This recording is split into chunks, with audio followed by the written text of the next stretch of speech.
સુપ્રભાત મિત્રો, આપણે પ્રકરણ 3 કરી રહ્યા હતા સંખ્યા સાથે રમત. એમાં આપણે ગયા વિડીયોઝમાં અવયવો અને અવયવી કોને કહેવામાં આવે છે એ વિશે જાણકારી મેળવી હતી. હવે આજે આપણે વિભાજ્ય સંખ્યા અને અવિભાજ્ય સંખ્યા કોને કહેવામાં આવે છે અને કેવી રીતના વિભાજ્ય અને અવિભાજ્ય સંખ્યાને તમે ઓળખી શકો એ જોઈશું. આ ઉપરાંત એકી સંખ્યા અને બેકી સંખ્યા જે છે એ કોને કહેવામાં આવે છે એ વિશે માહિતી મેળવીશું. તો સૌપ્રથમ હવે આપણે જોઈશું કે અવિભાજ્ય સંખ્યા અને વિભાજ્ય સંખ્યા જે છે એ કોને કહેવામાં આવે છે. તો પ્રકરણ 2 આજે આપણે કરશું અવિભાજ્ય અને વિભાજ્ય સંખ્યાઓ જે છે એ કોને કહેવામાં આવે છે. આપની બુક્સમાં પેજ નંબર 51 ઉપર આપેલું છે. આ જે પેજ છે અહીં આપણને અવિભાજ્ય એટલે કે પ્રાઇમ નંબર અને વિભાજ્ય એટલે કે કમ્પોઝિટ નંબર એટલે કે સંખ્યાઓ કોને કહેવામાં આવે છે એ જોઈશું. તો અહીં આપણને સંખ્યાઓ આપેલી છે અમુક 1, 2, 3, 4, 5, 6, 7 આવી રીતના આપણે 12 સુધી સંખ્યા આપેલી છે. 9, 10, 11 અને 12 સુધી. અને દરેકના અવયવો જે છે એ અહીં એની સામે લખેલા છે. આપણે અવયવો જે છે એ આગલા વિડીયોઝમાં શીખ્યા હતા કે કેવી રીતના અવયવો કરાય. તો આ જે છે એ દરેક સંખ્યાના અવયવો છે. જેમ કે 1 ના અવયવ છે તો એનો અવયવ છે 1. 2 ના અવયવો આપણા છે 1 અને 2. 2 અવયવો છે 2 ના. 3 ના અવયવો આપણે જોશું તો 1 અને 3 એના પણ 2 અવયવો છે. 4 એના 3 અવયવો છે 1, 2 અને 4. 5 ના 2 અવયવો છે 1 અને 5. 6 ના જે અવયવો છે 4 છે 1, 2, 3 અને 6. અહીં અવયવોની સંખ્યા લખેલી છે. 1 નો 1 જ અવયવ, પછી 2 ના 2 અવયવ, 3 ના પણ 2 અવયવ, 4 ના 3 અવયવ, 5 ના 2 અવયવ, 6 ના 4. 7 ના પણ 2 જ અવયવ છે 1 અને 7. 7 છે બીજા કોઈ પણ પાડાની અંદર એટલે કે આંકની અંદર આવતું નથી એટલે એના પણ માત્ર 2 જ અવયવ થશે. એવી રીતના 8 ના જે છે એ 4 અવયવ છે 1, 2, 4 અને 8. 9 ના જે અવયવો છે 1, 3 અને 9 એટલે કુલ 3 અવયવો છે. એવી રીતના 10 ના જો તમે અવયવો જોશો તો એના 1, 2, 5 અને 10 4 અવયવો છે. 11 ના પણ માત્ર 2 જ અવયવો છે 1 અને 11. અને 12 ના છે 1, 2, 3, 4, 6 અને 12 કુલ 6 અવયવો. અહીં આપણને 12 સુધી સંખ્યા આપેલી છે. એના દરેકના અવયવો આપેલા છે. તો અહીં તમે જોશો કે કોઈકનો 2 અવયવ છે, કોઈકના 3 છે, કોઈકના 4 છે. તો હવે આ જે સંખ્યા આપેલી છે એ સંખ્યાની અંદર જેના માત્ર 2 જ અવયવો હોય એને અવિભાજ્ય સંખ્યા કહેવામાં આવે છે. ફરીથી બોલું છું, જે સંખ્યાને માત્ર 2 જ અવયવો હોય એ સંખ્યા પોતે અને બીજો એક. તમે અહીં દરેક સંખ્યાના જુઓ જેના 2 અવયવ છે એના 2 ના 2 અવયવ છે તો એક સંખ્યા પોતે છે અને બીજો અવયવ છે 1 છે. એવી રીતના 3 ના પણ 2 અવયવો છે તો 1, 3 પોતે છે અને બીજો એનો અવયવ છે 1. એવી રીતના 5 છે એના પણ માત્ર 2 જ અવયવો છે 1, 5 પોતે અને 1. 7 ના પણ 2 જ અવયવો છે 1 અને 7. એવી રીતના આગળ તમે જોશો તો એના પછી 7 પછી આવશે 11. 11 ના પણ માત્ર 2 જ અવયવો છે 1 અને 11. તો આવી રીતના જે સંખ્યાના માત્ર 2 જ અવયવો એટલે કે એક પોતે અને એક હોય એને આપણે અવિભાજ્ય સંખ્યા કહેવામાં આવે છે. બાકીની જે સંખ્યા છે જેના 2 કરતાં વધુ અવયવો છે એ દરેક સંખ્યાને વિભાજ્ય સંખ્યા કહેવામાં આવશે. જેના 2 અવયવો છે એને અવિભાજ્ય સંખ્યા અને 2 થી વધુ જેના અવયવો છે જેના અવયવો 3, 4 કે 6 છે એ દરેકને વિભાજ્ય સંખ્યા કહેવામાં આવે છે. વિભાજ્ય સંખ્યા એટલે કે એવી સંખ્યા કે જે પોતે કોઈ પણ બીજા જેના અવયવો હોય એનાથી એને આપણે ભાગી શકીએ છીએ. અને અવિભાજ્ય સંખ્યા એટલે કે એવી સંખ્યા કે જે પોતે પોતાનાથી જ ભાગી શકાય, બીજા કોઈ વડે ભાગી શકાય નહીં, અથવા તો પોતાનાથી અથવા તો 1 બીજી કોઈ પણ સંખ્યા વડે એને ભાગી શકશું આપણે નહીં. હવે અહીં તમે આ કોષ્ટક જોશો તો અહીં જે 1 છે એ જ માત્ર એવી સંખ્યા છે કે જેનો માત્ર એક જ અવયવ છે. તો જે બધા નંબરો છે એમાં એક માત્ર એક જ એવી સંખ્યા છે કે જેનો માત્ર એક જ અવયવ છે, બાકી કોઈ પણ એવી સંખ્યા આવતી નથી. આપણી પાસે અસંખ્ય નંબરો છે કે જેને આપણે ગણી શકતા નથી. આટલા બધા નંબરો હોવા છતાં માત્ર એક જ એવો નંબર છે કે એવી સંખ્યા છે કે જેને માત્ર એક જ અવયવ હોય, એ પોતે. તો આ 1 છે એને ના તો વિભાજ્ય સંખ્યા કહેવામાં આવે છે કે ના તો અવિભાજ્ય સંખ્યા કહેવામાં આવે છે.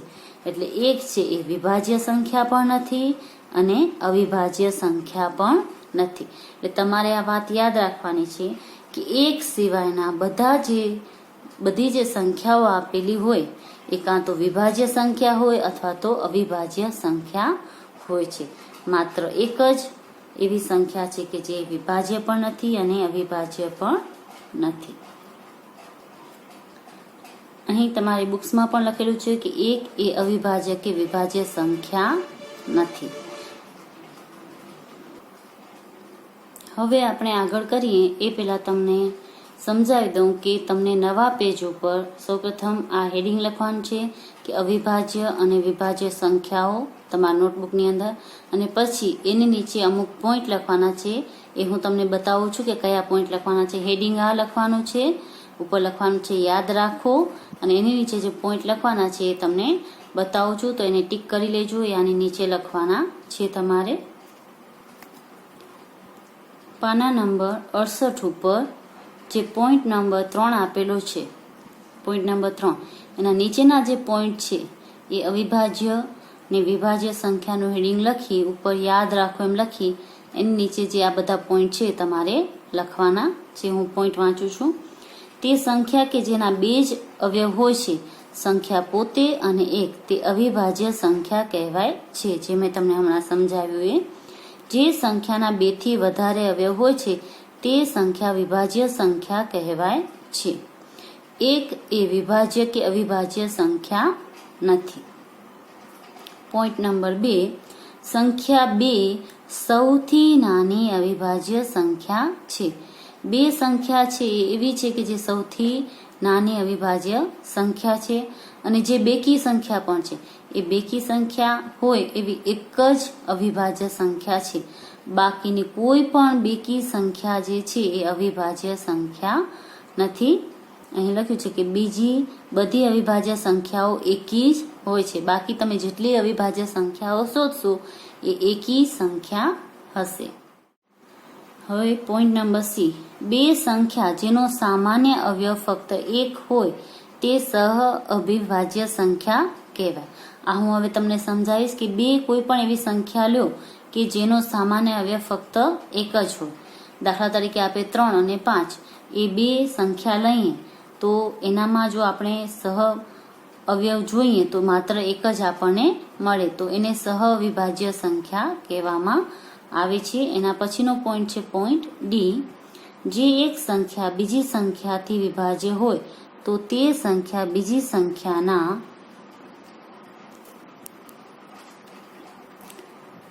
દરેક અવયવથી પણ વિભાજ્ય હોય છે.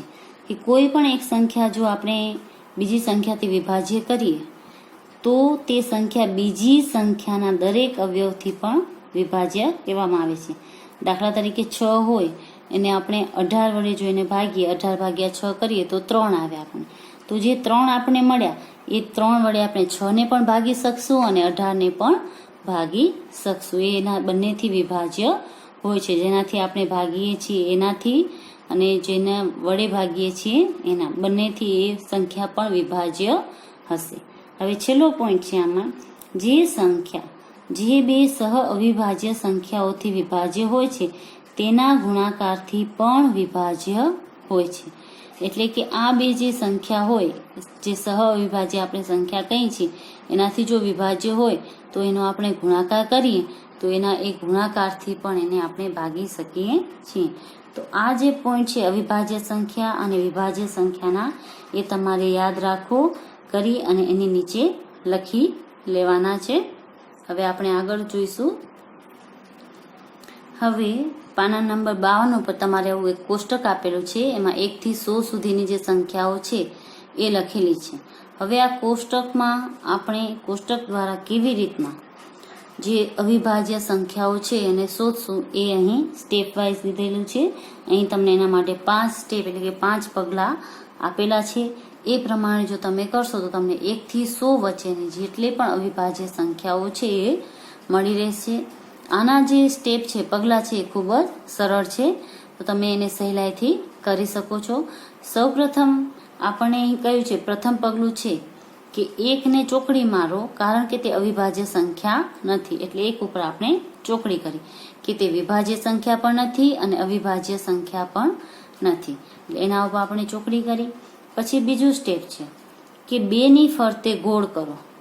બીજું સ્ટેપ છે આપણું 2 ની ફરતે ગોળ કરો, એટલે કે 2 જે નંબર છે એના ઉપર સર્કલ કરવાનું.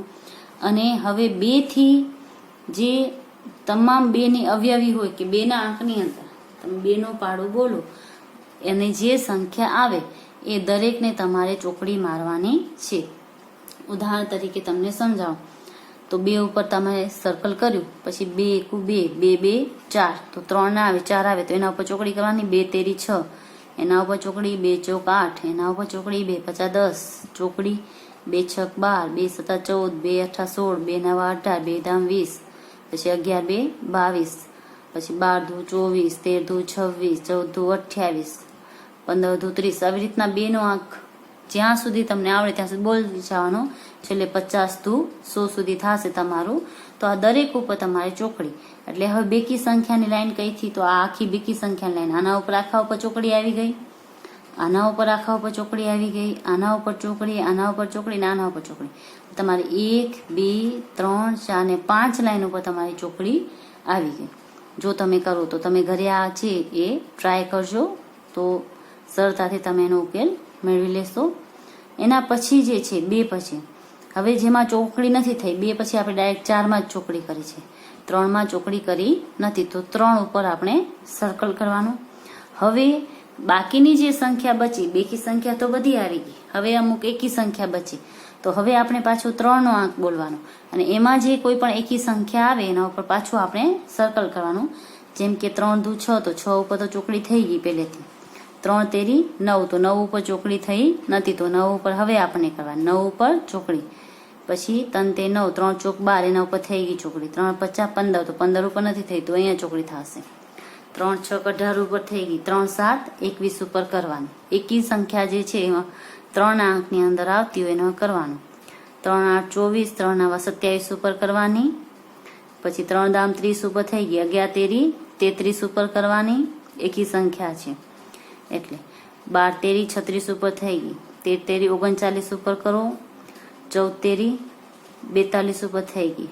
15 તેરી 45 ઉપર કરો. આવી રીતના 3 નો આંક બોલતા જાઓ, અથવા તો 3 3 પ્લસ કરતા જાઓ અને જ્યાં આવે 3 નો આંક અને તમે ચોકડી કરતા જાઓ. છેલ્લે 33 તેરી 99 સુધી તમારું આવશે, એટલે છેલ્લે 99 ઉપર તમારી ચોકડી થશે અને 33 સુધી તમારે બોલવું પડશે. તો આવી રીતના એના ઉપર ચોકડી આવી ગઈ. હવે 1 આવી ગયો જેના ઉપર આપણે ચોકડી કરી, 2 ઉપર સર્કલ કર્યું, 3 ઉપર સર્કલ કર્યું, 4 આવી ગયો ચોકડી. હવે 5 રહ્યો આપણી પાસે. 5 હજી આવ્યો નથી, એટલે 5 ઉપર કરો સર્કલ. હવે 5 નો આંક બોલો અને જ્યાં જ્યાં 5 નો આંકમાં જે સંખ્યા આવતી હોય એના જે અવયવી હોય એના ઉપર ચોકડી કરો. તો જેમાં છેલ્લે 15 25 35 45 એવી જે સંખ્યા હશે, આ આખી લાઈન ઉપર ચોકડી થઈ જશે. જો ન થઈ હોય, જેમાં બાકી હશે એમાં 15માં તો પહેલેથી થઈ ગઈ હતી, એ 3 આંકમાં આવે છે એટલે. પછી 25 બાકી હતા તો આના ઉપર થઈ જશે. એવી રીતના ને બાકીની જે 0 વાળી લાઈન છે 10 20 30 40 એના ઉપર પહેલેથી થઈ ગઈ છે, કેમ કે એ બેકી સંખ્યા છે એટલે એના ઉપર પણ નહીં તો કરવાની. હવે એના પછીનો જે સ્ટેપ છે, હવે તમે જોશો 5 સુધી થઈ ગયા, 6 ઉપર ચોકડી છે, હવે આવ્યો 7, તો હવે 7 નો પાડો બોલો અને હજી જેમાં ચોકડી બાકી હોય કરવાની, તો એના ઉપર તમને ચોકડી કરી દેવાની. કે જેમ કે 7 નો આંક બોલી તો 7 7 49, 7 ના આંકની અંદર આવે છે, બીજા ક્યાંય આવશે નહીં, તો 49 ઉપર તમારે ચોકડી કરવી પડશે. બસ આવી રીતના તમે 7 સુધી આંક બોલશો તો જે કોઈ પણ નંબર નહીં આવ્યા એ મોટા ભાગના જે બધા છે એ આવી જશે. અને છતાં પણ જો કોઈ ના આવ્યું હોય તો જે બાકીની આગળની જે સંખ્યા બચી હોય, જેમ કે 11 છે, 13 છે, એના ઉપર સર્કલ કરો અને આગળી પાડો બોલો, એટલે જે સંખ્યા નહીં આવી હોય એ આવી જશે. હવે જે સંખ્યા બાકી બચે એના ઉપર તમારે આવી રીતના સર્કલ કરી દેવાનું, અને આ જે સર્કલ કરેલી છે એ તમારી અવિભાજ્ય સંખ્યાઓ છે. તો અહીં જો તમે 1 થી 100 સુધીની અવિભાજ્ય સંખ્યાઓ ગણશો તો કુલ 25 અવિભાજ્ય સંખ્યાઓ છે. આ જે પદ્ધતિ છે એને ઇરેટોસ્થેનીસની ચાળણી કહેવામાં આવે છે, કે આવી રીતના તમે અવિભાજ્ય જે સંખ્યાઓ છે એ શોધી શકો છો. તો ખૂબ જ સરળ છે. તો હવે જે આ 25 અવિભાજ્ય સંખ્યાઓ છે એ તમારે લખવાની છે. ઉપર હેડિંગ લખવાનું છે કે અવિભાજ્ય સંખ્યાઓ 100 સુધીની. તમારે હેડિંગમાં લખવાનું છે 100 સુધીની અવિભાજ્ય સંખ્યાઓ, એમ કરીને જે આ સર્કલવાળી છે 2, પછી કોમા, પછી 3, પછી 5, 7, દરેકની વચ્ચે કે કોમા કરતા આવજો, અને 97 સુધીની સંખ્યા જે એ તમારે લખવાની છે. તો આ થઈ ગઈ આપણી અવિભાજ્ય સંખ્યાઓ. હવે આમાં તમને એમ પૂછવામાં આવે કે 20 અને 30ની વચ્ચેની અવિભાજ્ય સંખ્યાઓ લખો, તો 20 અને 30ની વચ્ચેની ખાલી એક જ આવશે, 2 જ આવશે, 23 અને 29. તો તમે એને આવી રીતના જોઈને લખી શકો છો કે 23 અને 29 બે જ સંખ્યા જે છે એ 20 અને 30 વચ્ચેની અવિભાજ્ય સંખ્યાઓ છે. એવી જ રીતના જો તમને પૂછા કરવામાં આવે કે 50 પછીની અને 100 થી નાની જે અવિભાજ્ય સંખ્યાઓ છે લખો, તો અહીંથી આવશે 53, 59, 61, 67, 71, 73, 79, 83 અને 97. આ જે સંખ્યાઓ છે 100 થી નાની છે અને 50 થી મોટી અવિભાજ્ય સંખ્યાઓ છે. આપણે અવિભાજ્ય સંખ્યા અને વિભાજ્ય સંખ્યાઓ જોઈ. હવે આપણે જોશું એકી સંખ્યા અને બેકી સંખ્યા કોને કહેવામાં આવે છે. તો જો કે તમને ખ્યાલ જ હશે, તમે બીજા ત્રીજા ધોરણથી આ શીખતા જાઓ છો કે એકી સંખ્યા અને બેકી સંખ્યા કોને કહેવામાં આવે છે. એમ છતાં પણ હજુ આપણે એક વખત જોઈ લઈએ કે જે સંખ્યામાં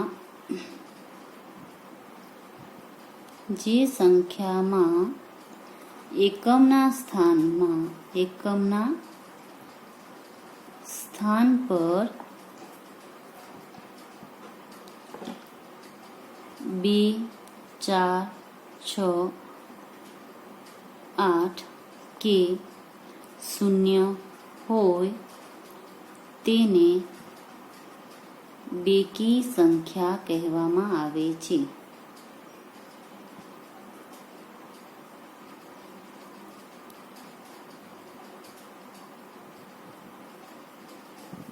જે કોઈ પણ સંખ્યા હોય એના જો એકમના સ્થાન પર 2, 4, 6, 8 કે 0 હોય તો તેને બેકી સંખ્યા કહેવામાં આવે છે. એવી જ રીતના એકી સંખ્યા કોને કહેવામાં આવે છે? તો જે સંખ્યામાં એકમના સ્થાન પર 1, 3, 5, 7 કે 9 હોય તેને એકી સંખ્યા કહેવામાં આવે છે.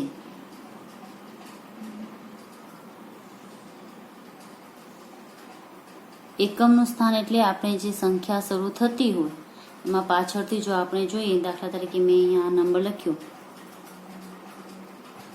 45,328, તો આને એકમનું સ્થાન કહેવાય. આ દશકનું, આ 100નું, આ 1000નું ને આ 10,000. હવે અહીં જે એકમના સ્થાન ઉપર જે સંખ્યા આપેલી હોય એના આધારે આપણે એને એકી કે બેકી સંખ્યા કહી શકીએ છીએ. તો અહીં આપણે 8 આપેલા છે એટલે 8 છે એ આવે છે બેકી સંખ્યામાં, એટલે આને કહેવાશે બેકી સંખ્યા. આગળના જે નંબર હોય એ ગમે એવા હોય, દાખલા તરીકે હું આગળના બધા નંબર જે છે એકી સંખ્યાના લખું છું, પાછળનો જે એક નંબર છે જે આ એકમના સ્થાન ઉપર છે એ મેં બેકી સંખ્યામાં લખ્યું, આ બધા મેં એકી સંખ્યામાં લખ્યા, તો પણ આ સંખ્યા છે એ બેકી સંખ્યા કહેવાશે. કેમ કે એના એકમના સ્થાનની અંદર 2 આવેલો છે. એટલે એકમના સ્થાનની અંદર 2, 4, 6, 8 કે 0 હોય તો આપણે એને બેકી સંખ્યા કહીએ છીએ. ને સંખ્યાના બે જ પ્રકાર છે, કાં તો એ એકી સંખ્યા હોય અથવા તો બેકી સંખ્યા. જો કોઈ પણ સંખ્યા બેકી સંખ્યા ન હોય તો એ સંખ્યા એકી સંખ્યા હોય છે. દાખલા તરીકે ઉદાહરણ તરીકે હું બીજા લખું કોઈ પણ નંબર, કે આગળ મેં જે કોઈ પણ નંબર લખ્યા, પાછળ જો હું 7, 3, 2 કે 1 લખીશ તો આ જે સંખ્યા છે એકી સંખ્યા કહેવાશે. આગળના હું બધા નંબર જે છે એ બેકી સંખ્યાના લખું છું અને પાછળનો જે નંબર છે 1 એ હું એકી સંખ્યામાં લખીશ તો પણ આ સંખ્યા જે છે એ એકી સંખ્યા કહેવાશે. તો આવી રીતના એકી સંખ્યા કોને કહેવાય અને બેકી સંખ્યા કોને કહેવામાં આવે છે એ પણ આપણે જોયું. આ ઉપરાંત અવિભાજ્ય અને વિભાજ્ય સંખ્યાઓ જે છે એ પણ આપણે શીખી. બીજી એક વાત એ યાદ રાખવાની કે અવિભાજ્ય જે સંખ્યાઓ છે એ દરેક એકી સંખ્યા હોય છે. બેકી સંખ્યામાં એકમાત્ર 2 જ એક એવો નંબર છે કે જે બેકી સંખ્યા છે છતાં પણ અવિભાજ્ય સંખ્યા છે. હજુ આમાં અમુક પોઈન્ટ લખું છું એ તમારે યાદ રાખવાના છે. દરેક અવિભાજ્ય સંખ્યા 2 સિવાયની દરેક અવિભાજ્ય સંખ્યા એકી સંખ્યા છે. દરેક જે અવિભાજ્ય સંખ્યા છે 2 સિવાયની એ અવિભાજ્ય સંખ્યા કહેવામાં આવે છે. પરંતુ દરેક એકી સંખ્યા અવિભાજ્ય સંખ્યા નથી.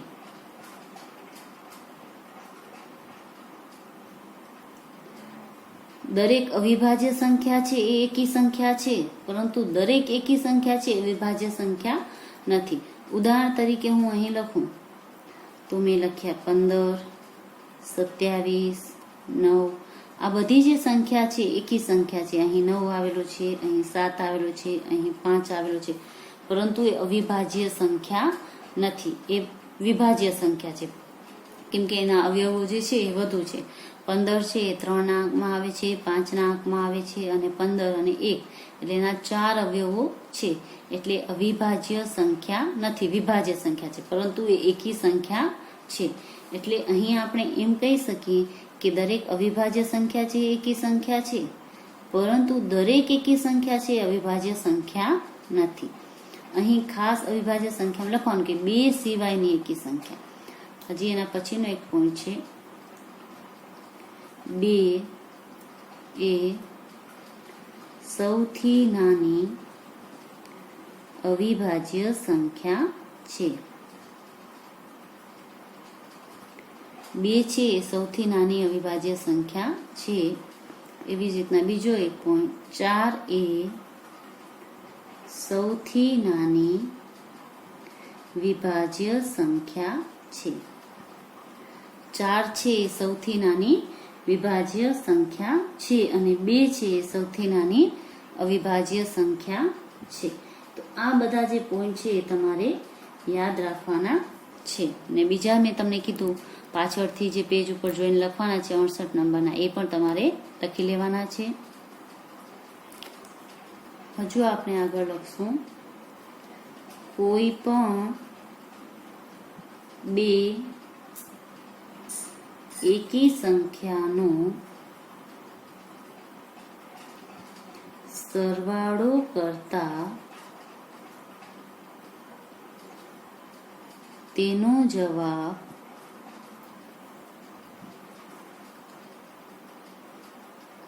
બેકી સંખ્યામાં મળે છે. કોઈ પણ 2 એકી સંખ્યા તમે લો, જો તમે એનો સરવાળો કરો તો એનો જે જવાબ છે તમને બેકી સંખ્યામાં મળશે. ઉદાહરણ તરીકે હું તમને અહીં સમજાવું કે મેં એક એકી સંખ્યા લીધી 5, બીજી એકી સંખ્યા લીધી 7. આ 2 એકી સંખ્યાનો સરવાળો કરીશ તો મને જે જવાબ મળ્યો એ મને બેકી સંખ્યામાં મળશે. તો અહીં આપણે એ યાદ રાખવાનું કે કોઈ પણ 2 એકી સંખ્યાનો જો આપણે સરવાળો કરીએ તો જવાબ હંમેશા બેકી સંખ્યામાં મળે છે. હજુ એક પોઈન્ટ છે, કોઈ પણ 2 બેકી સંખ્યાનો સરવાળો કરતા તેનો જવાબ બેકી સંખ્યામાં મળે છે. એકી સંખ્યાનો સરવાળો કરો બંનેનો તો પણ બેકી સંખ્યા મળશે, અને બે બેકી સંખ્યાનો સરવાળો કરશો તો પણ એનો જવાબ આપણને બેકી સંખ્યામાં મળશે. ઉદાહરણ તરીકે હું કરું છું 4 પ્લસ હું કરીશ 8, 8 ને 4 થશે 12. તો આ આપણી જે સંખ્યા છે એ બેકી સંખ્યા છે.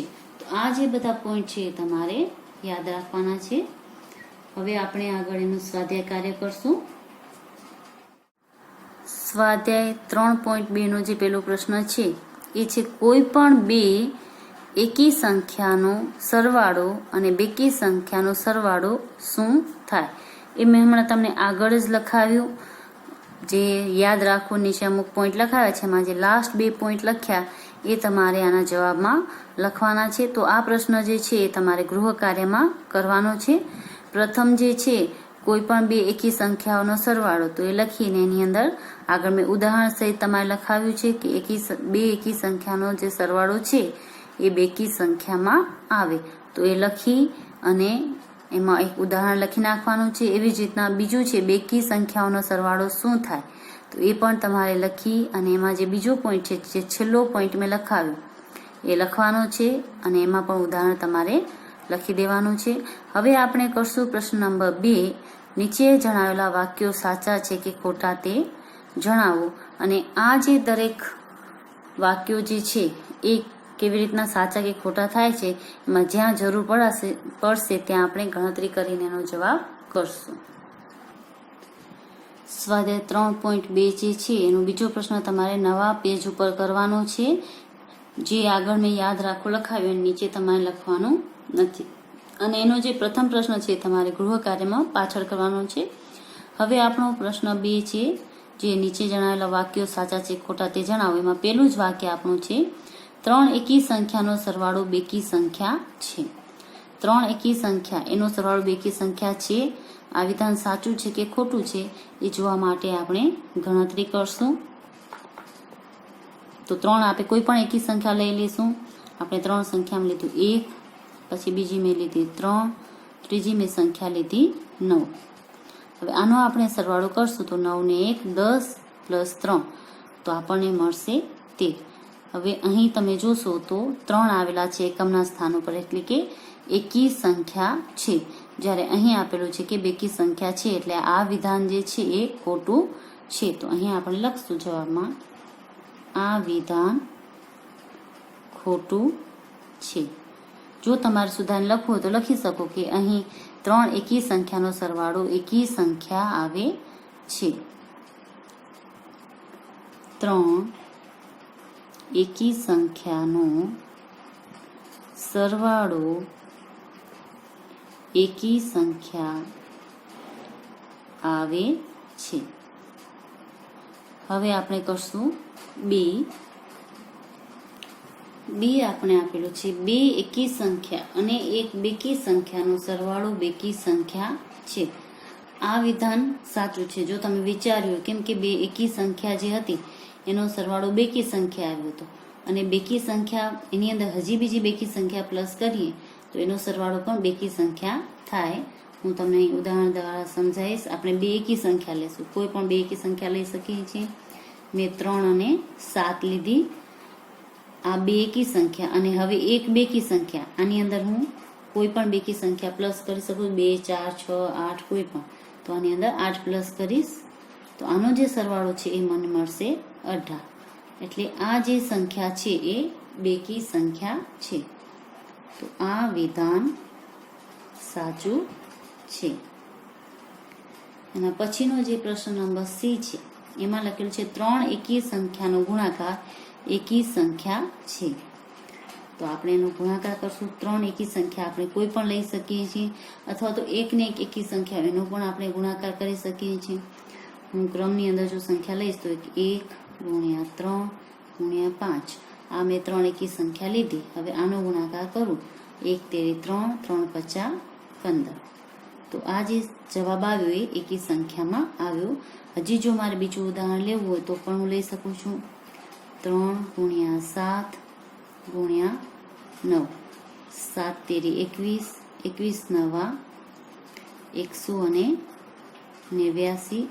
તો અહીં આ પણ જે છે એકી સંખ્યા છે. તો આ વિધાન સાચું છે. આ વિધાન સાચું છે. પછીનો જે પ્રશ્ન છે ડી. જો બેકી સંખ્યાને 2 વડે ભાગવામાં આવે તો ભાગાકાર હંમેશા એકી સંખ્યા હોય છે.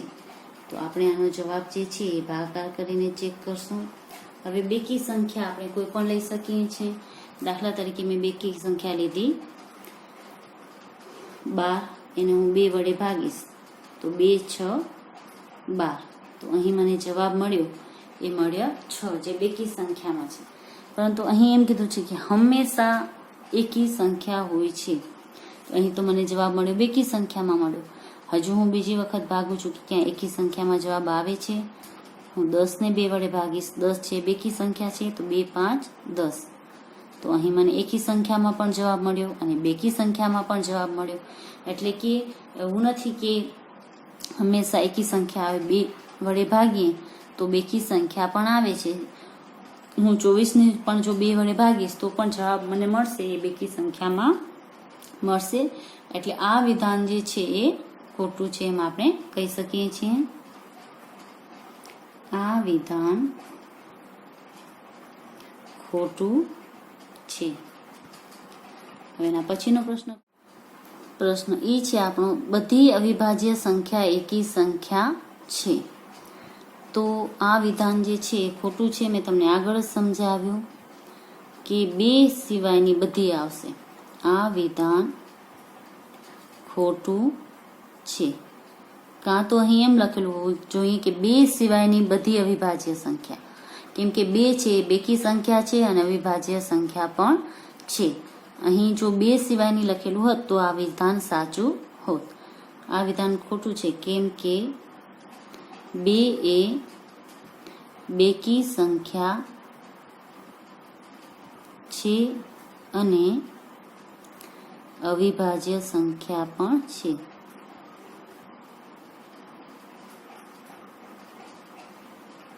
બે જે છે એ બેકી સંખ્યા છે અને અવિભાજ્ય સંખ્યા પણ છે. એના પછીનું F, અવિભાજ્ય સંખ્યાને અવયવ હોતા નથી. આ વિધાન પણ ખોટું છે. આ વિધાન ખોટું છે કારણ કે દરેક અવિભાજ્ય સંખ્યાને 2 અવયવો હોય છે, એક સંખ્યા પોતે અને એક. કારણ કે દરેક અવિભાજ્ય સંખ્યાને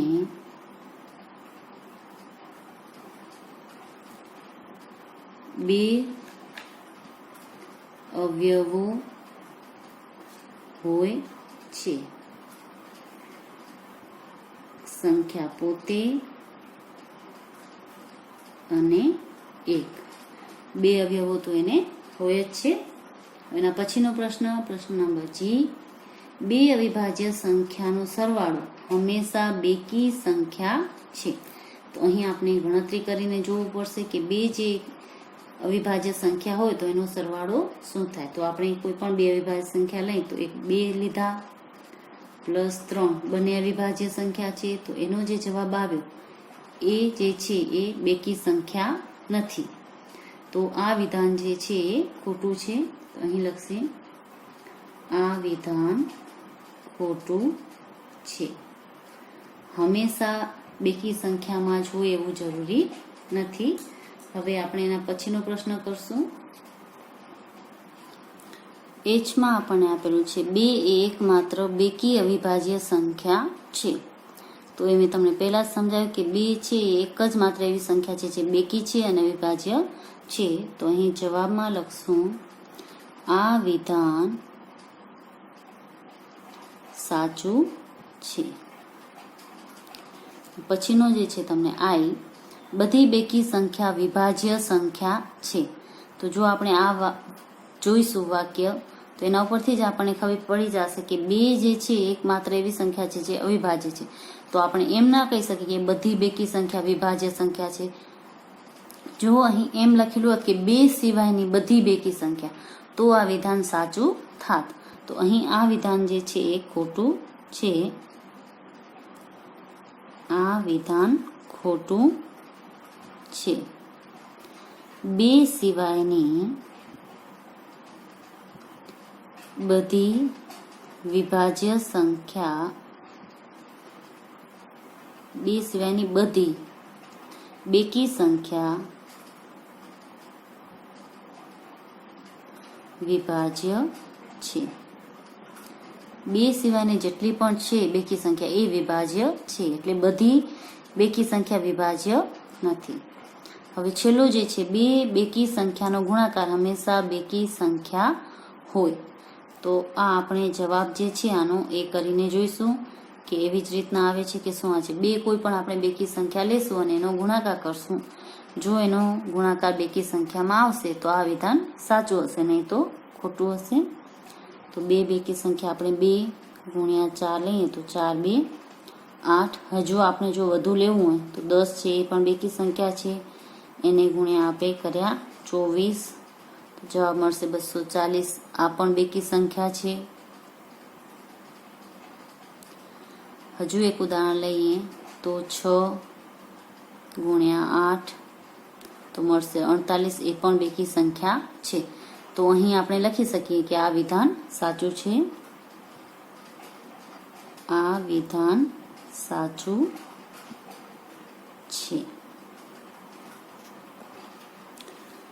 બસ આજ માટે આપણે આટલું જ કરશું. હવે તમે ગૃહ કાર્ય નોંધી લેશો. પ્રશ્ન નંબર 1 મેં તમને પહેલા સમજાવ્યું. તમારે ગૃહ કાર્યમાં કરવાનો છે કે કોઈ પણ 2 એકી સંખ્યાનો સરવાળો કેટલો થાય અને બેકી સંખ્યાનો સરવાળો શું થાય, એ મેં તમને આગળ યાદ રાખવામાં લખાવ્યું છે, લખવાનું છે. એના પછી જે પ્રશ્ન નંબર 3 છે એ પણ તમારે ગૃહ કાર્યમાં કરવાનો છે. અહીં આપેલું છે 13 અને 31. એ એવી અવિભાજ્ય સંખ્યા છે કે જે બંને સંખ્યાના અંકો 1 અને 3 સમાન છે, કે આગળ પાછળ આવે છે. એકમાં આગળ 3 આવે છે તો પાછળ 1 આવે છે. આવી જ રીતના 100 સુધીમાં જે બીજી કોઈ પણ સંખ્યા આવતી હોય તો એની જોડી તમારે શોધીને લખવાની છે, જે અવિભાજ્ય સંખ્યા હોય. અને આવી રીતના ઉલટ સુલટ જેને આપણે લખી શકતા હોઈએ. તો તમારા સામેના જ પેજમાં તમને અવિભાજ્ય સંખ્યા સર્કલ કરીને આપેલી છે, જે એમાં તમે જોશો તો આવી તમને સંખ્યા જે છે એ મળી જશે. હું તમને એક સંખ્યા એવી યાદ કરાવું તો 37 અને 73 છે. 37 ને તમે 3 7 એમ લખશો 37 થશે, અને 7 3 ઊંધા લખશો તો એ થશે 73.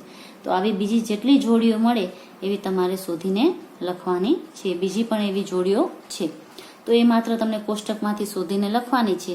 તો એ તમારે ગૃહ કાર્યમાં જાતે કરવાનું છે. એના પછીનો પ્રશ્ન નંબર 4 છે, એ પણ ગૃહ કાર્યમાં કરવાનો છે. 20 થી નાની અવિભાજ્ય અને વિભાજ્ય સંખ્યા અલગથી લખો. 20 થી નાની સૌપ્રથમ અવિભાજ્ય સંખ્યા લખવાની. તો 20 સુધીમાં જે અહીં સર્કલ કરેલા છે એ બધા અવિભાજ્ય સંખ્યામાં તમારે લખવાના છે. એના પછી 20 સુધીની જે વિભાજ્ય સંખ્યાઓ છે એ પણ તમે જેના ઉપર ચોકડી કરેલી હશે એ લખવાની છે. પરંતુ એક છે એ બંનેમાંથી કેમાં પણ આવશે નહીં. એ ના તો વિભાજ્યમાં આવશે કે ના તો અવિભાજ્ય સંખ્યામાં આવશે. પછીનો જે પ્રશ્ન નંબર 5 છે એ પણ તમારે કરવાનો છે. 1 અને 10 વચ્ચે સૌથી મોટી અવિભાજ્ય સંખ્યા કઈ છે? તો તમારે પહેલી જ લાઈન જોવાની છે 1 થી 10 સુધીની, અને એમાં જે અવિભાજ્ય સંખ્યા આપેલી છે મોટી એ જોઈ અને તમારે માત્ર એ લખવાની છે. એના પછીનો જે પ્રશ્ન છે પ્રશ્ન નંબર 8, એ તો ખૂબ જ સરળ છે. નીચેનામાંથી કઈ સંખ્યા અવિભાજ્ય છે? તો સામેના પેજનું કોષ્ટક જોશો, એના આ 4 માંથી કઈ સંખ્યા ઉપર સર્કલ કરેલું છે તમને ખ્યાલ આવી જશે. તો આ 4 પ્રશ્નોના જવાબ છે તમારે ઘરેથી ગૃહ કાર્યમાં કરવાના છે. હવે પછીના વિડીયોઝમાં આપણે ડાયરેક્ટ પ્રશ્ન નંબર 6 કરશું, એના પછી 7 અને 9 કરશું. તો બસ આજ માટે આટલું જ. આપનો દિવસ શુભ રહે, ઘરે રહો, સ્વસ્થ રહો. આભાર.